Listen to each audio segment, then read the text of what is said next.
जय Jagannath. Welcome to your channel world affairs मधुजिके ओडिया। बहुत बड़ करेन्ट न्यूज सबु जगह चर्चा होउची यूपीआई रो नुआ रूल अगस्ट 1 रु लागू हैला। आउ एबे यूपीआई ट्रांजैक्शन रे आपन को भी चार्ज दबाकू पड़िबो। ए सबु फेक न्यूज। संपूर्ण डिटेल नुआ अपडेट 1 अगस्ट रु कोन चेंज हेची मु ए वीडियो रे आपन को जणाइबी। मात्र 2 रु 3 मिनिट वीडियो को स्टार्ट करिबा। वीडियो को शेष जाय देखिबे आपनकर डाउट संपूर्ण रूपे क्लियर होई जिवो। 1 अगस्ट रु यूपीआई रो नूतन नियम यही नियम जो परिवर्तन करा जाइछि एटा कोन पई करा जाइछि आपण जानिथिबे।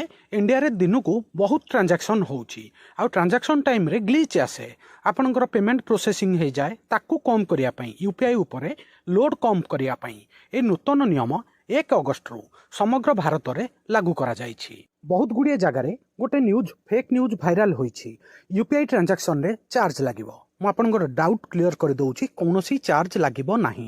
पूर्वरु आपण जो भलिया फ्री रे यूपीआई ट्रांजैक्शन करूथले एबे भी यूपीआई रे सेही भलिया फ्री रे ट्रांजैक्शन हबो। अल्प किछि चेंज होइछि ता विषय रे जानिबा।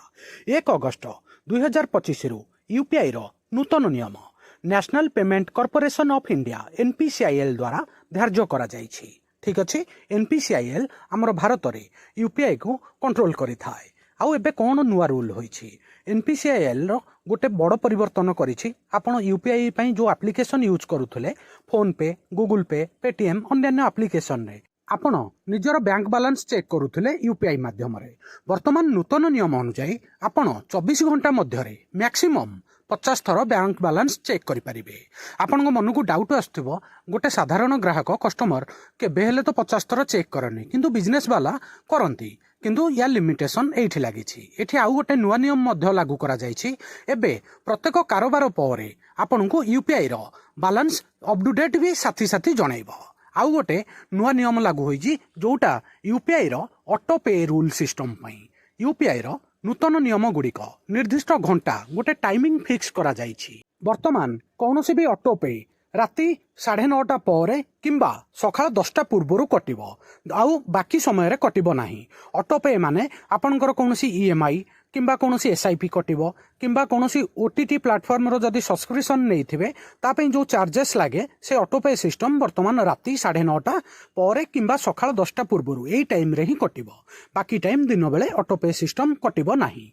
आउ गोटे बड़ अपडेट हेछि जो आपनकर यूपीआई आईडी रे बहुत गुडे बैंक अकाउंट लिंक होई थाए। एटा दिन करे जेतेबेले आपण ट्रांजैक्शन करिवे को अकाउंट रु पैसा कटिबो बोली आपनक पाखु ऑप्शन आसुथला। वर्तमान एथिरे टिके सामान्य परिवर्तन होइछि। आपण को दिन जाकरे मैक्सिमम 25 थर ही आपनकर बैंक अकाउंट बाछिबा पई ऑप्शन आसीबो। एटा किछि बड़ परिवर्तन नुहे सामान्य परिवर्तन। आउ गोटे बड़ चेंज होइछि आपण बेले बेले ट्रांजैक्शन करूथुवा समय रे ट्रांजैक्शन फेल हे जाउ थाए प्रोसेसिंग रे रहि जाय थाए। एबे ताकू दिन को आपण 3 थर आपनकर ट्रांजैक्शन स्टेटस चेक करि परिबे। आपण निजर प्रोसेसिंग स्टेटस चेक करिया पई टाइम गैप प्रत्येक चेक पई मिनिमम 90 सेकेंड गैप रहिबा को पड़िबो। किछि बड़ चेंज होई नाही। गोटे सामान्य चेंज आपण निजर प्रोसेसिंग अनसक्सेसफुल ट्रांजैक्शन को मैक्सिमम दिन रे 3 थर चेक करि परिबे।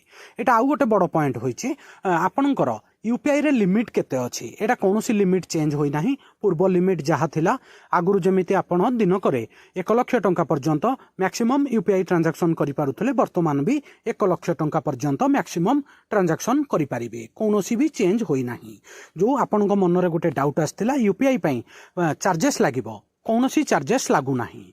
आउ गोटे बड़ पॉइंट पूर्वरु जो जड़े यूपीआई रो नुआ कस्टमर बनिले जो सिस्टम थिला 24 घंटा मध्य मैक्सिमम 5000 टंकार ट्रांजैक्शन करि पारुथले वर्तमान से ही सिस्टम यूपीआई जदि आपण नुआ एक्टिवेट करूछंती 24 घंटा मध्य मैक्सिमम 5000 टंकार ट्रांजैक्शन करि परिबे। कोनोसी चेंज होई नाही। आशा करूची ए वीडियो रे आपनकर डाउट क्लियर होई जाइथिबो।